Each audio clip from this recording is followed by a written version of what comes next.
के भाईचारे को आज सारे भाईचारे ने सहयोग जो दिया उसके लिए सबका धन्यवाद। और आज गांव की 5 आदमियों की कमेटी हमने नियुक्त कर दी है और उसमें विचार बनाया कि 2 आदमी और मिलाने का हमारा विचार बना है।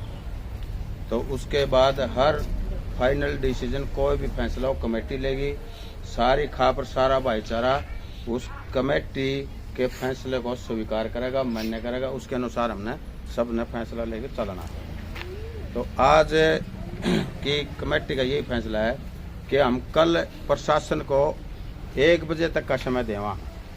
अगर कोई भी प्रशासन का अधिकारी हमारे से बातचीत करना चाहे तो प्रशासन के दरवाजे खुले हैं। अगर कल 1 बजे के बाद प्रशासन ने कोई बात करना उचित ना समझा, हमारे से संपर्क करना उचित ना समझा, तो हम कोई भी किसी भी प्रकार का आगामी और फैसला ले सकते हैं। आज का कमेटी का यही फैसला है। सारे भाइयों का बहुत बहुत धन्यवाद। हाँ, रोज कमेटी के साथ भाईचारे के साथ मीटिंग करके सारा विचार विमर्श करके मतलब सारी बातों को 3 बजे मतलब प्रशासन को या मीडिया को ये बता दिया जाएगा कि आज का हमारा ये एजेंडा है, ये हमारा फैसला होया है।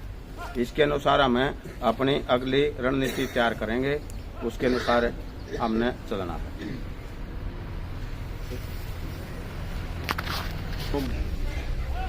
समझदारी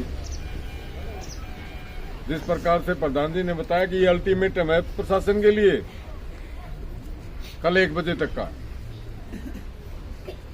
हमने प्रशासन के सामने कई सवाल छोड़े हैं और ये उनकी जिम्मेवारी बनती है इस समाज के प्रति। सवाल सीधा सीधा पुलिस प्रशासन पे है और कृष्णा की मौत का जिम्मेवार हम उस प्रशासन को ठहराते हैं। इसका स्पष्टीकरण हमें चाहिए। जो 2 सवाल सामने आपको लिखे हुए दिखाई देते हैं उनका जिम्मेवार ये प्रशासन है। इस धरने को दोबारा से लगाने के लिए जिम्मेवार प्रशासन है, क्योंकि उनकी अनुचित कार्रवाई हमें परेशान कर रही है।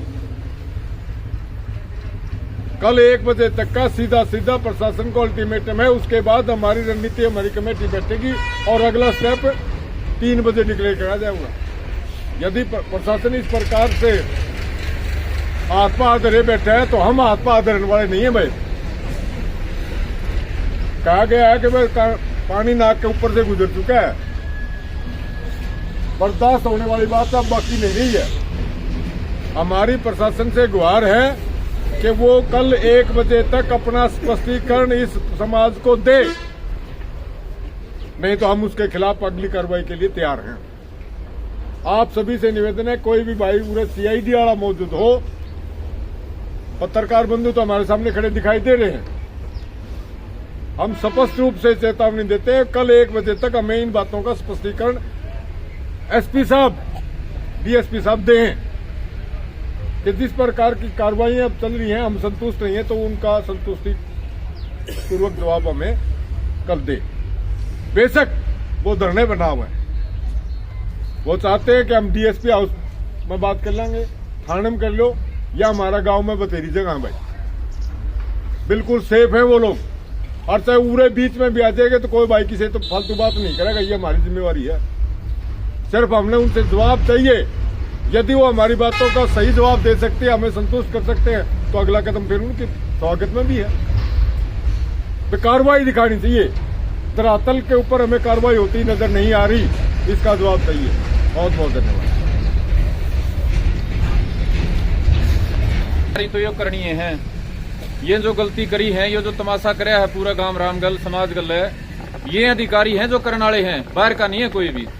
हमारी इच्छा तो यह थी वे सीधी सरकार तय बात करा और इन अधिकारियों की शिकायत करा, लेकिन यह पंचायती तय परंपरा है कि एक भाई इनकी तो मुंह की ले लिया, ये के कम है। अगर भाई इतनी बड़ी गलती करी तो क्या तक करी, अनबोड़ा में करी, साजिश में करी, इनका कोई तो जवाब होगा। तो सारे का सामूहिक यो फैसला है हमारे बड़े पंचायतियां का, जो भी कमेटी बनी उसका, कि एक बार 1 बजे तक इनती टाइम दे दें भाई, कल 1 बजे तक जे करेंगे तो ठीक है भाई, ना तो मजबूत फैसले लेंगे। और 100% पहली जो बात है कि वह 2 बार पकड़ा गया था कातिल, 6 तारीख से लेके और 16 तारीख के बीच में 2 बार पकड़ा गया था। किसका कहने तो छोड़ा, केस साजिश में छोड़ा, रुपये लेके छोड़ा, सिफारिश में छोड़ा, किसी राजनेता के फोन पर छोड़ा, किसने छुटाया। दूसरा यो है कि भाई पकड़े जाने के बाद जो साधु राम का परिवार है पूरा पकड़ा गया, उसमें तो 2 आदमी छोटी धारा लाके छोड़ क्यों दिए। एक घर में रहने वाले आदमियों ने सारी बात का बेरा सबूत खत्म करने में वो सारे शामिल हैं, हौसला देने में सारा परिवार शामिल है, तो उनको ऊपर बराबर की धारा क्यों नहीं लागी, उनकी जमानत क्यों करोगी। हमें इस बात ने क्यों ना मान लिया। अगर 2-3 महीने में प्रशासन सबूत अड़के करके इस जो 2 मुख्य अपराधी हैं इनकी भी जमानत करा देगा और केस न रफा दफा कर देगा। विश्वास का हमारे दौर के कारण है। तीसरी जो बात है साजिशकर्ताओं का संबंध में, ये 2-3-5 आदमी तो हो नहीं सकते। हम भी समाज में हंडा हाँ, पहले भी हमने मीडिया के साथियों माध्यम से बात करी थी भाई, ये 2 बालक नहीं थे। हम भी इसे डाल के जो बालक है उनका कितने न कितने आगत तार लिकड़े है। ये तो 5-6 तो खुद करने वाले बालक थे, मौके पर 2 ने कर दिया, लेकिन इनका तो गैंग बन रहा था गांव राम ने। बताऊं 5-6 बालका का, 2-3 दूसरा गांव के भी हैं। कदे को भाई न्यू सोचता हो 2 पकड़ लिए बात खत्म होगी। और इनके दिमाग में वही हाथ पड़ा रहा था अक हमने तो आदमी मार के दहशत फैलानी है। मैंने मीडिया के साथियों यह बात बताई भी थी, आज दोहरा रहा हूं, मेरे दिमाग में आएगी। करने वाले 2 थे, लेकिन इनका गैंग में 3-4 आदमी और शामिल थे। 5-6 तो ये करने वाले थे जो गुंडे कहा करें, और उसके अलावा इनने सह देने वाले वकील भी पाओगे, अफसर भी पाओगे, रुपयाड़ी भी पाओगे, राजनेता भी पाओगे। उस बात की जांच पुलिस करेगी। हमारा दौरा ना तो CDI ना CBI और ना हमने को कल रिकॉर्डिंग देंदा। तो दूसरी हमारी मांग है वह साजिशकर्ताओं को पकड़ा जाए। और तीसरी जो बात है खुल के कह ली भाई, गाम राम पे यह विपदा आ रही है, आज गाम राम इकट्ठा है, भाईचारा मजबूत है। बार बार इलाके में समाज में इस ढाल की घटना होगी तो रोज कौन लड़ाई लड़ेगा। यह सरकार हम इसलिए कौन बना दे अगर हमें हमारे आदमी मरे ठा के हम फूक दें धरने पे बैठा। ये सरकारों की भी जिम्मेदारी बने है आगे किसी गांव में, इलाके में, समाज में, हरियाणा में दोबारा ऐसी घटना ना हो, उसकी रोकथाम के प्रबंध सरकार कर सके। वह गांव में CCTV कैमरे लगावे, गांव में सुरक्षा व्यवस्था कोई और को तरीके सरकार अपनावे, वो सरकार की मर्जी है। इसके अलावा वह कमेटी चर्चा कर रही है कि वे किसी निष्कर्ष पे नहीं पहुंची कि जो पीड़ित परिवार हैं उनको संवेदना देने खातर क्या करा जा सके। हमारे मास्टर जिया ने, चंद्र प्रकाश जिया ने बड़ा विस्तार तक कहा अगर 1 हांडी में 2 पेट क्यों करो उसके हैं। जातिगत आधार पर यदि समाज को और अपराधी को और पीड़ित को बांटा जाएगा तो इस देश में कानून और संविधान की जरूरत क्या रह जाएगी। एक मरे है तो उसने 1 करोड़ रुपये नौकरी मिला है, एक मरे है तो उसकी जांच भी नहीं होती। यो जो खेल है सरकारों का, यो खेल वह लंबा नहीं चलेगा। और इस बात के बारे में आज शाम तक हम चर्चा करके वह पीड़ित परिवार खातर हम क्या मांग करांगे। हमें उसकी सरकारी नौकरी की बात करा, मुआवजे की बात करा, हम उसका खातर हथियार का लाइसेंस की बात करा, उस बारे में चर्चा करके प्रशासन तक बातचीत से पहला हम वही मांग भी अपनी तय कर लेंगे। लेकिन एक बात गांव समाज, मेरी काकी ताई, मेरे पंचायती सरदार समझ लो, एकले बैठे सारे इस बात की चर्चा करें। बिला वे जेई मजबूत होकर लड़ाई नहीं लड़ी तो तड़के फेरी से काम होंगे।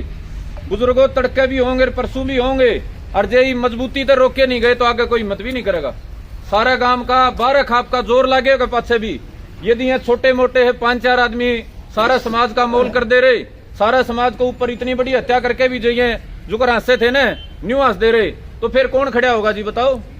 फिर तो किसी की हिम्मत नहीं होगी। तो जितने मेरे पंचायती सरदार बड़े वडेरे बैठे हो, देखो हमारा तो अनुभव भी कम है और समय भी सीखना घना पड़ा है।